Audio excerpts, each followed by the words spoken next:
ಯಾವುದೇ ಕಾರಣಕ್ಕೂ ಈ ಸರ್ಜಿಕಲ್ ಸ್ಟ್ರೈಕನ್ನು ನಾನು ಮಾಡಿದ್ದೇನೆ ಅನ್ನುವಂಥ ಒಪ್ಪಿಗೆಯನ್ನು ಭಾರತ ಈವರೆಗೆ ಕೊಟ್ಟಿಲ್ಲ. ಈ ನಿಗೂಢತೆ ಯಾಕೆ? ಈ ಪ್ರಶ್ನೆ ಯಾಕೆ?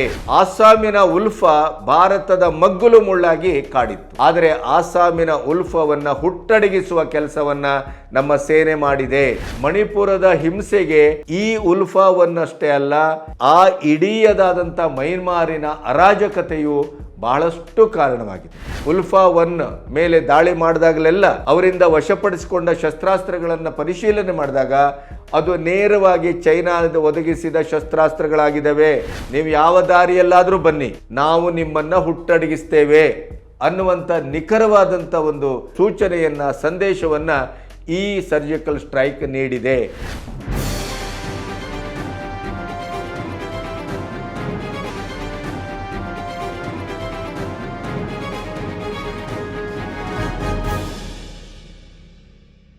ನಮಸ್ತೆ, ಬಿ ಗಣಪತಿ ನ್ಯೂಸ್ ಚಾನೆಲ್ಗೆ ಸ್ವಾಗತ.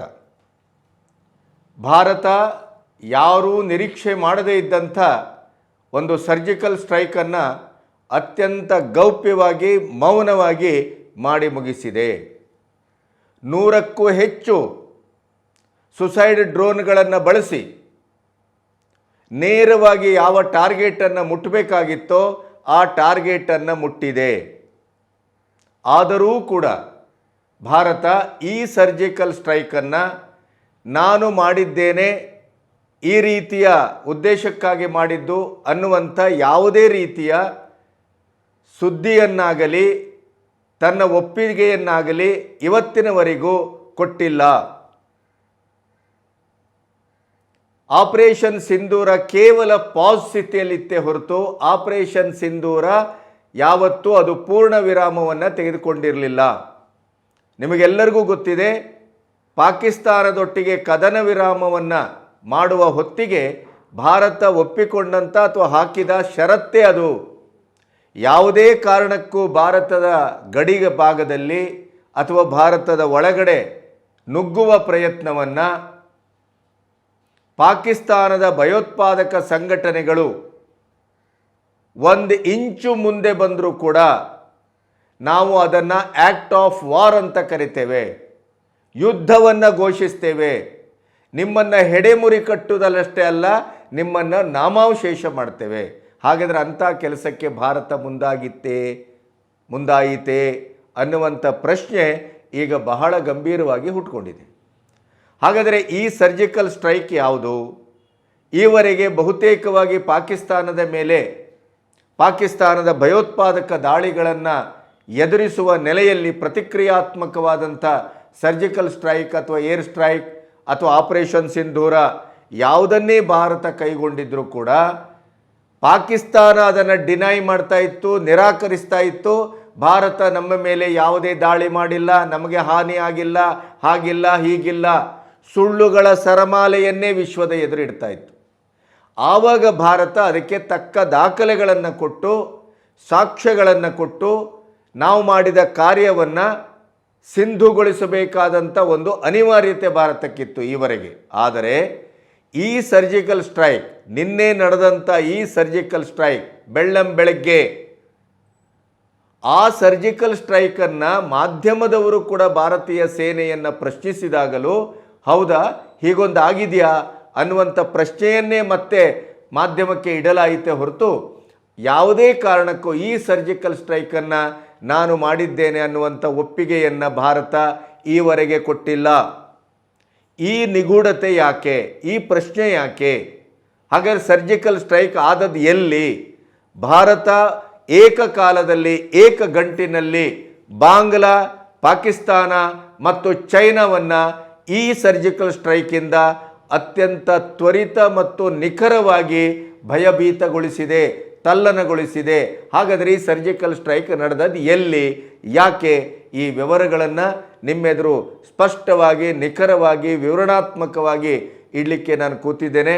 ಇಲ್ಲಿಯವರೆಗೆ ನನ್ನ ಚಾನಲನ್ನು ನೀವು ಸಬ್ಸ್ಕ್ರೈಬ್ ಮಾಡದೇ ಇದ್ದರೆ ದಯವಿಟ್ಟು ಸಬ್ಸ್ಕ್ರೈಬ್ ಮಾಡಿ. ಮತ್ತು ಸ್ವತಂತ್ರ ಪತ್ರಿಕೋದ್ಯಮಕ್ಕೆ ಆರ್ಥಿಕವಾಗಿ ಮತ್ತು ಭಾವನಾತ್ಮಕವಾಗಿ ನಮಗೆ ಬೆಂಗಾವಲಾಗಿ ನಿಲ್ಲಿ. ಬಹುತೇಕವಾಗಿ ನಿಮಗೆ ಗೊತ್ತಿದೆ, ಉಲ್ಫಾ ಅಂತಂದಾಗ ನಿಮಗೆ ಅಸ್ಸಾಂ ನೆನಪಾಗತ್ತೆ. 1947ರ ನಮ್ಮ ಸ್ವಾತಂತ್ರ್ಯದ ಪ್ರಶ್ನೆಯಿಂದ ಇವತ್ತಿನವರೆಗೂ 75 ವರ್ಷದಲ್ಲಿ ನಮ್ಮನ್ನು ನಿರಂತರವಾಗಿ ಕಾಡಿದ ಯಾವುದಾದ್ರೂ ಭಯೋತ್ಪಾದಕ ದೇಶ ವಿರೋಧಿ ಸಂಘಟನೆಗಳಿದ್ದರೆ ಅದು ಈಶಾನ್ಯ ರಾಜ್ಯಗಳಲ್ಲಿ. ಅದರಲ್ಲೂ ಅಸ್ಸಾಮಿನ ಉಲ್ಫಾ ಭಾರತದ ಮಗ್ಗುಲು ಮುಳ್ಳಾಗಿ ಕಾಡಿತ್ತು. ಆದರೆ ಅಸ್ಸಾಮಿನ ಉಲ್ಫಾವನ್ನು ಹುಟ್ಟಡಗಿಸುವ ಕೆಲಸವನ್ನು ನಮ್ಮ ಸೇನೆ ಮಾಡಿದೆ. ಅದು ಪ್ರತ್ಯೇಕ ಅಸ್ಸಾಮನ್ನು ಬಯಸುವಿಕೆಯಿಂದ ಬಹಳ ದೂರ ಸಾಗಿದೆ. ಆದರೆ ಈಗ ಅಲ್ಲಿ ಉಲ್ಫಾ ಅದರದೇ ಆದಂಥ ಸಾರ್ವಜನಿಕವಾದಂಥ ಸಾಮಾಜಿಕವಾದ ಬೇಡಿಕೆಗಳಿಗೆ ಅದು ಹೋರಾಡ್ತಾ ಇದೆ. ಪ್ರತ್ಯೇಕ ಅಸ್ಸಾಮನ್ನು ಅದು ಬಯಸ್ತಾ ಇಲ್ಲ. ಆದರೆ ಇಲ್ಲಿ ಉಲ್ಫಾ 1 ಅಂತ ಈಗ ಹುಟ್ಟುಕೊಂಡಿದೆ. ಅದು ಭಾರತ ವಿರೋಧಿ, ಭಾರತದ ಸಾರ್ವಭೌಮತ್ವದ ವಿರೋಧಿ ಮತ್ತು ಅದು ಪ್ರತ್ಯೇಕ ಅಸ್ಸಾಮನ್ನು ಕೇಳ್ತಾ ಸಶಸ್ತ್ರ ಹೋರಾಟವನ್ನು ಮಾಡ್ತಾ ಇದೆ. ಈ ಹೋರಾಟದ ಹಿಂದೆ ಬಾಂಗ್ಲಾ ಇದೆ, ಪಾಕಿಸ್ತಾನ ಇದೆ, ಚೈನಾ ಇದೆ.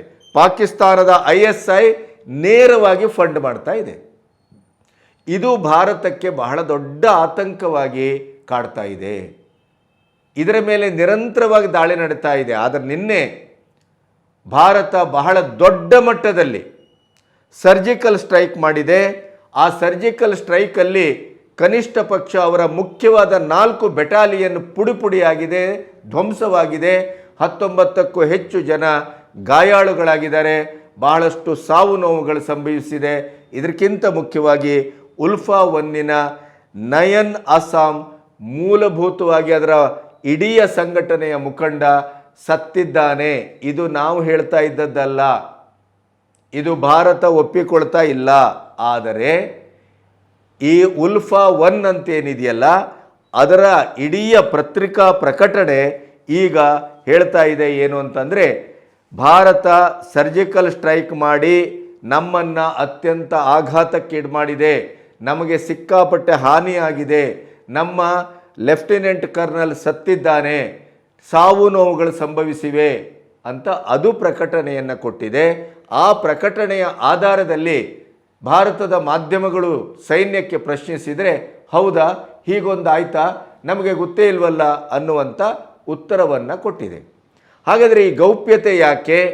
ನಾನು ಮಾಡಿದ ಸರ್ಜಿಕಲ್ ಸ್ಟ್ರೈಕನ್ನು, ಆ ಇಡೀ ಒಂದು ಕಾರ್ಯಾಚರಣೆಯನ್ನು ಭಾರತ ಒಪ್ಕೊಳ್ತಾ ಇಲ್ಲ ಯಾಕೆ? ಈ ಉಲ್ಫಾ 1 ಅಂತಂದರೆ United liberation front of Assam independent ULFA 1. ಅಂದರೆ ಇದು ಮೂಲ ಉಲ್ಫಾವನ್ನು ಭಾರತ ಸಂಪೂರ್ಣವಾಗಿ ಅದರ ಹುಟ್ಟಡಗಿಸಿದ್ರಿಂದ ಈಗ ಹೊಸ ಉಲ್ಫಾ 1 ಹುಟ್ಕೊಂಡಿದೆ. ಇದರ ನೆಲೆಯಲ್ಲಿ ಅಂದರೆ ಮೈನ್ಮಾರ್. ಈಗ ಮೈನ್ಮಾರು ಭಾರತದ ಗಡಿಯ ದೇಶ. ಮೈನ್ಮಾರ್ನಲ್ಲಿ ಈಗ ಸೈನ್ಯದ ಆಡಳಿತ ಇದೆ. ಅಲ್ಲಿ ಬಂಡುಕೋರರು ಹೆಜ್ಜೆ ಹೆಜ್ಜೆಗೆ ನಿಮಗೆ ಸಿಗ್ತಾರೆ. 20ಕ್ಕೂ ಹೆಚ್ಚು ಭಯೋತ್ಪಾದಕ ಸಂಘಟನೆಗಳನ್ನು ಮೈನ್ಮಾರ್ ಹೊಂದಿದೆ.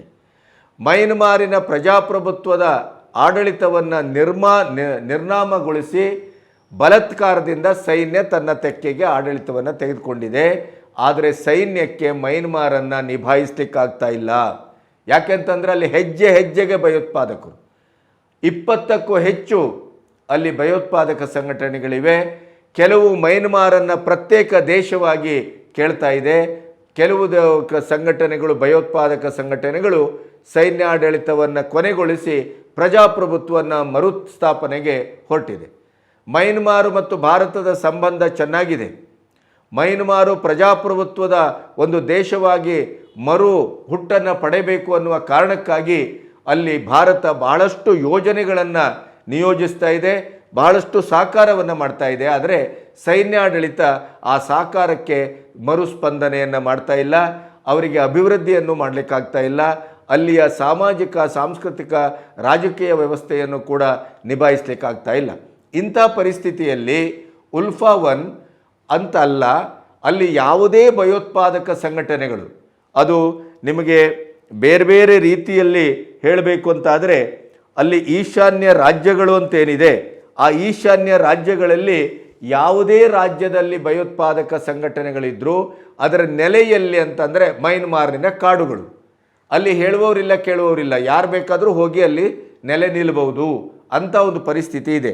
ಮೈನ್ಮಾರಿನಲ್ಲಿ ಕಾಡಿನಲ್ಲಿ ಕೂತು ಉಲ್ಫಾವನ್ನು ಭಾರತವನ್ನು ಇವತ್ತು ಕೆಣಕ್ತಾ ಇರುವಂಥ ರೀತಿ, ಅಸ್ಸಾಮನ್ನು ಪ್ರತ್ಯೇಕಗೊಳಿಸಬೇಕು ಅನ್ನುವಂಥ ಸಶಸ್ತ್ರ ಹೋರಾಟವನ್ನು ಮಾಡ್ತಾ ಇರುವಂಥ ರೀತಿ, ಇದು ಕೇವಲ ಅಸ್ಸಾಂಗಷ್ಟೇ ಸೀಮಿತ ಅಲ್ಲ.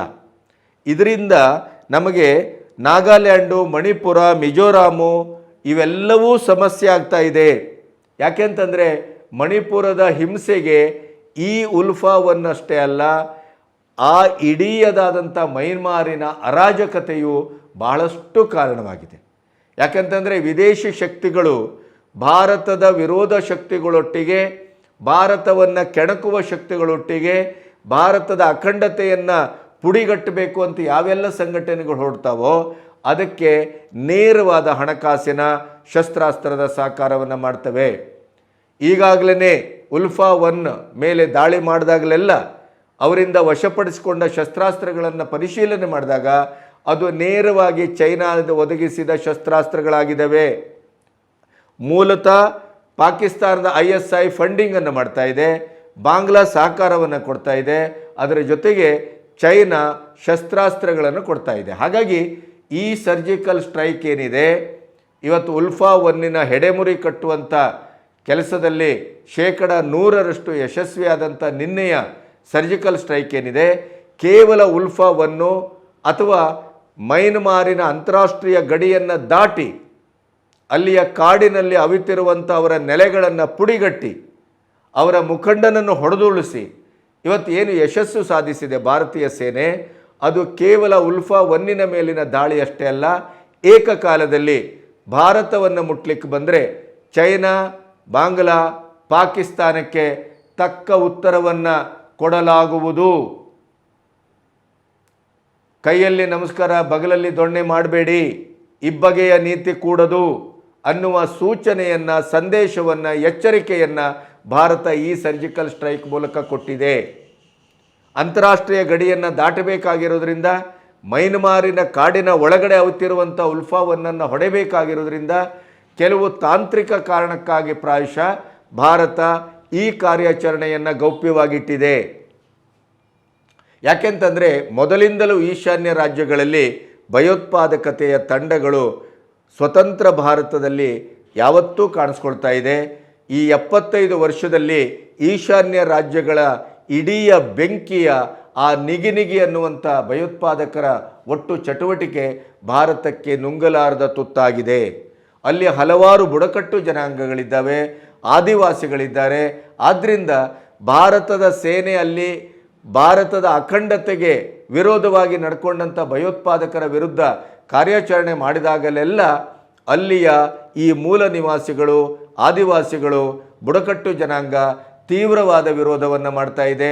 ಅದು ಮೊದಲಿನಿಂದಲೂ ನಡೀತಾ ಇದೆ. ಆದ್ದರಿಂದಲೇ ಅಲ್ಲಿ ಏನು ಕಾರ್ಯಾಚರಣೆ ನಡೆದರೂ ಅದನ್ನು ಗೌಪ್ಯವಾಗಿ ಭಾರತೀಯ ಸೇನೆ ನಡೆಸ್ತಾ ಬಂದಿದೆ. ಹಾಗಾಗಲೇ ಈ ಉಲ್ಫಾ 1ನ ಮೇಲಿನ ಈ ಭರ್ಜರಿಯಾದಂಥ ನಿರ್ಣಾಯಕವಾದಂಥ ದಾಳಿಯನ್ನು ಕೂಡ ಭಾರತ ಒಪ್ಪಿಕೊಳ್ತಾ ಇಲ್ಲ. ಆದರೆ ಭಾರತ ಇವತ್ತು ಮೊದಲನಾಗಿ ಇಲ್ಲ ಅನ್ನುವಂಥದ್ದರ ಸೂಚನೆಯನ್ನು ಈಗ ದಟ್ಟವಾಗಿ ಕೊಟ್ಟಿದೆ. ನವಭಾರತ ಯಾವ ರೀತಿಯಲ್ಲಿ ಭಾರತ ವಿರೋಧಿ ಶಕ್ತಿಗಳನ್ನು ಮಟ್ಟ ಹಾಕಬಲ್ಲದು ಅನ್ನೋದಕ್ಕೆ ಇದೊಂದು ಸಾಕ್ಷಿ ಪ್ರಜ್ಞೆಯಾಗಿ ಕೆಲಸ ಮಾಡಿದೆ. ಆಸಾಂ ಅತ್ಯಂತ ಸಮೃದ್ಧವಾದ ದೇಶ, ಆಸಾಂ ಅತ್ಯಂತ ಸಮೃದ್ಧವಾದಂಥ ರಾಜ್ಯ. ಆ ರಾಜ್ಯದಲ್ಲಿ ಯಾರೂ ಆಸಾಮನ್ನು ಪ್ರತ್ಯೇಕವಾಗಿ ಅವರು ಬೇಡ್ತಾ ಇಲ್ಲ, ಅಪೇಕ್ಷಿಸ್ತಾ ಇಲ್ಲ. ಈ ಉಲ್ಫಾ 1ನಂಥ ಕಿಡಿಗೇಡಿಗಳು, ಭಯೋತ್ಪಾದಕರು ಅಂತಾರಾಷ್ಟ್ರೀಯ ಶಕ್ತಿಗಳೊಟ್ಟಿಗೆ ಸೇರಿ ಪಾಕಿಸ್ತಾನದ ಕುಮ್ಮಕ್ಕು, ಚೈನಾ ಮತ್ತು ಬಾಂಗ್ಲಾದ ಸಹಕಾರದಿಂದ ಅವರು ಭಾರತದ ವಿರೋಧಿಗಳಾಗಿ ನಿಂತಿದ್ದಾರೆ. ಅದನ್ನು ಹುಟ್ಟಡಗಿಸುವಂಥ ಒಂದು ಕೆಲಸವನ್ನು ಸೇನೆ ನಿರಂತರವಾಗಿ ಮಾಡ್ತಾ ಬಂದಿದೆ. ಹಾಗಾಗಿ ಆಪರೇಷನ್ ಸಿಂಧೂರದ ಒಂದು ಭಾಗವೂ ಇದು ಹೌದು. ಅದರ ಜೊತೆಗೆ ನಮ್ಮನ್ನು ಮುಟ್ಲಿಕ್ಕೆ ಬಂದರೆ, ನಮ್ಮನ್ನು ಕೆಣಕಲಿಕ್ಕೆ ಬಂದರೆ ನಾವು ಅಂತಾರಾಷ್ಟ್ರೀಯ ಗಡಿ ಅಂತಲೂ ನೋಡುವುದಿಲ್ಲ. ಯಾವುದೇ ರೀತಿಯ ಕಾರ್ಯಾಚರಣೆಗೂ ನಾವು ಸಿದ್ಧರಿದ್ದೇವೆ.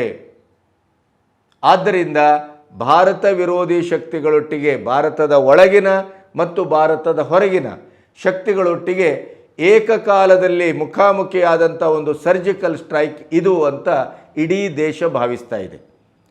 ಪಾಕಿಸ್ತಾನಕ್ಕೂ ಚೈನಾಕ್ಕೂ ಬಾಂಗ್ಲಕ್ಕೂ ಅವರ ಚಿತಾವಣೆಗೆ, ಅವರ ದ್ರೋಹಕ್ಕೆ ಅವರು ಇಲ್ಲಿ ಭಾರತ ವಿರೋಧಿ ಶಕ್ತಿಗಳೊಟ್ಟಿಗೆ ಹೇಗೆ ಕೈ ಜೋಡಿಸಿದ್ದಾರೆ, ಆ ಮೂಲಕ ಭಾರತದ ಒಳಗಡೆ ಒಂದು ಪ್ರಕ್ಷುಬ್ಧ ಸ್ಥಿತಿಯನ್ನು ನಿರ್ಮಾಣ ಮಾಡ್ತಾ ಇದ್ದಾರೆ ಅನ್ನೋದಕ್ಕೆ ತಕ್ಕ ಉತ್ತರವನ್ನು ನೀವು ಯಾವ ದಾರಿಯಲ್ಲಾದರೂ ಬನ್ನಿ, ನಾವು ನಿಮ್ಮನ್ನು ಹುಟ್ಟಡಗಿಸ್ತೇವೆ ಅನ್ನುವಂಥ ನಿಖರವಾದಂಥ ಒಂದು ಸೂಚನೆಯನ್ನು, ಸಂದೇಶವನ್ನು ಈ ಸರ್ಜಿಕಲ್ ಸ್ಟ್ರೈಕ್ ನೀಡಿದೆ.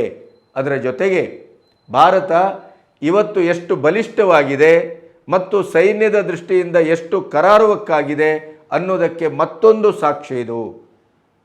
ಭಾರತ ಮೊದಲನಾಗೆ ಇಲ್ಲ, ನೀವು ಏನು ಬೇಕಾದರೂ ಮಾಡಿ ನಾವು ತಲೆ ತಗ್ಗಿಸ್ಕೊಂಡು ಕೂತ್ಕೊಳ್ತೇವೆ ಅನ್ನೋದಕ್ಕೆ ಇದು UPA ಸರ್ಕಾರ ಅಲ್ಲ, ಮನಮೋಹನ್ ಸಿಂಗ್ ಪ್ರಧಾನಿಯಾಗಿ ಉಳಿದಿಲ್ಲ, ಇದು ಮೋದಿ ಪ್ರಧಾನಿಯ ಕಾಲ, ಮೋದಿಯ ಯುಗ. ಆದ್ದರಿಂದ ಬುಲೆಟ್ಟಿಗೆ ಬುಲೆಟ್ಟು, ಏಟಿಗೆ ಏಟು, ನೀವು ಯಾವ ದಾರಿಯಿಂದ ಬರ್ತೀರೋ ಅದೇ ದಾರಿಯಿಂದ ನಿಮಗೆ ಉತ್ತರ ಕೊಡ್ತೇವೆ ಅನ್ನುವಂಥ ಒಂದು ಉದ್ದೇಶದಲ್ಲಿ ಈ ಸರ್ಜಿಕಲ್ ಸ್ಟ್ರೈಕ್ ಏನು ನಡೆದಿದೆ, ಇದು ಬಲಿಷ್ಠ ಭಾರತದ ಸಂಕೇತ, ಚಾಣಾಕ್ಷ ಭಾರತದ ಸಂಕೇತ, ಮತ್ತು ನಮ್ಮನ್ನು ಮುಟ್ಲಿಕ್ಕೆ ಬರುವಂಥವರನ್ನು ಹಿಡಿದು ತಟ್ಟಿ ಹೊಡೆತೇವೆ ಅಷ್ಟೆಲ್ಲ, ನಿಮ್ಮನ್ನು ಹುಟ್ಟಡಗಿಸ್ತೇವೆ ಅನ್ನೋದಕ್ಕೆ ಈ ಸರ್ಜಿಕಲ್ ಸ್ಟ್ರೈಕ್ ಒಂದು ನಿಖರವಾದಂಥ ಕಾರಣವನ್ನು ಮತ್ತು ಸಾಕ್ಷ್ಯವನ್ನು ಕೊಡ್ತಾ ಇದೆ.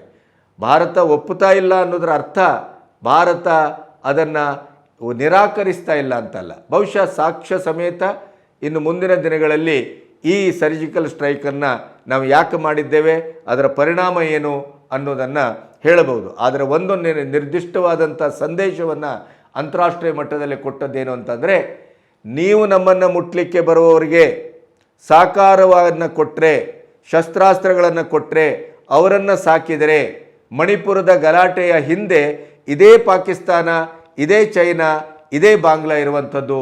ಅದಕ್ಕಿಂತ ಭಯಾನಕವಾದದ್ದು ಅಂತಂದರೆ, ನಮ್ಮ ದೇಶದಲ್ಲಿರುವಂಥ ವಿರೋಧ ಪಕ್ಷಗಳು ಅಲ್ಲಿ ಬೆಂಕಿ ಹಾಕುವವರಿಗೆ ಬಲವನ್ನು ತುಂಬ್ತಾ ಇರುವಂಥದ್ದು. ಅದು ಇಂಡಿ ಕೂಟದ ನೇರವಾದಂಥ ಸಹಕಾರ ಅವರಿಗಿದೆ ಅನ್ನೋದರ ಬಗ್ಗೆ ಯಾವ ಸಾಕ್ಷ್ಯಗಳು ಬೇಕಾಗಿಲ್ಲ, ಪರಮ ಸಾಕ್ಷ್ಯಗಳು ನಮ್ಮ ಕಣ್ಣೆದುರು ಇವೆ. ಹಾಗಾಗಿ ದೇಶದ ಒಳಗಿನ ಮತ್ತು ದೇಶದ ಹೊರಗಿನ ಈ ದೇಶವನ್ನು ವಿರೋಧಿಸುವ ಶಕ್ತಿಗಳೊಟ್ಟಿಗೆ ಶಾಮೀಲಾಗಿರುವಂಥ ಈ ವಿಚ್ಛಿದ್ರಕಾರಕ ಒಂದು ಹಿತಶತ್ರುಗಳಿಂದ ಹಿಡಿದು ಪರಮಶತ್ರುಗಳವರೆಗೆ ಭಾರತ ಸರ್ಕಾರ ಇವತ್ತು ಹೋರಾಡಬೇಕಾಗಿದೆ. ಆ ಹೋರಾಟ ಯಾವ್ಯಾವ ರೀತಿಯಲ್ಲಿರುತ್ತೆ ಅನ್ನೋದಕ್ಕೆ ನಾವು ನಿರೀಕ್ಷೆ ಕೂಡ ಮಾಡಲಿಕ್ಕೆ ಸಾಧ್ಯ ಇಲ್ಲ. ಅಂಥ ಸ್ಥಿತಿಯಲ್ಲಿ ಅಷ್ಟು ಕಟ್ಟೆಚ್ಚರದಲ್ಲಿ ನಮ್ಮ ಸೈನ್ಯ ಇದೆ. ನಮ್ಮ ಸೈನ್ಯ ಮನಸ್ಸು ಮಾಡಿದರೆ ಯಾವುದೇ ಕಾರ್ಯವನ್ನು ಬಹಳ ಕರಾರುವಕ್ಕಾಗಿ ಮಾಡಿ ಮುಗಿಸ್ತದೆ ಅನ್ನೋದಕ್ಕೆ ಉಲ್ಫಾ ಒನ್ನಿನ ಹೆಡೆಮುರಿ ಕಟ್ಟಿ ಅವರನ್ನು ಧ್ವಂಸ ಮಾಡಿ ಅವರನ್ನು ನಿರ್ನಾಮಗೊಳಿಸುವಂಥ ಶಪಥದ ಮೊದಲ ಹೆಜ್ಜೆಯನ್ನು ಇಟ್ಟದ್ದಿದೆಯಲ್ಲ, ಇದು ಭಾರತದ ಸೈನ್ಯದ ಪರಾಕ್ರಮ ಅಷ್ಟೇ ಅಲ್ಲ, ಅತ್ಯಂತ ನಿರ್ದಿಷ್ಟವಾದ ದಾಳಿಯನ್ನು ಮಾಡಿ ಗೆದ್ದಂಥ ಒಂದು ಇಡೀ ದೇಶ ಅಭಿನಂದಿಸಬೇಕಾದಂಥ ಒಂದು ಸರ್ಜಿಕಲ್ ಸ್ಟ್ರೈಕ್. ಈಗ ಇಂಡಿ ಕೂಟ ಮಾತಾಡುವಾಗಿಲ್ಲ. ಈ ಸರ್ಜಿಕಲ್ ಸ್ಟ್ರೈಕ್ ಮಾಡಿದ್ದು ಬಿಹಾರದ ಎಲೆಕ್ಷನ್ಗಾಗಿ, ಅದರ ಇಡೀ ಅಡ್ವಾಂಟೇಜನ್ನು ಇವರು ತೆಗೆದುಕೊಳ್ತಾ ಇದ್ದಾರೆ.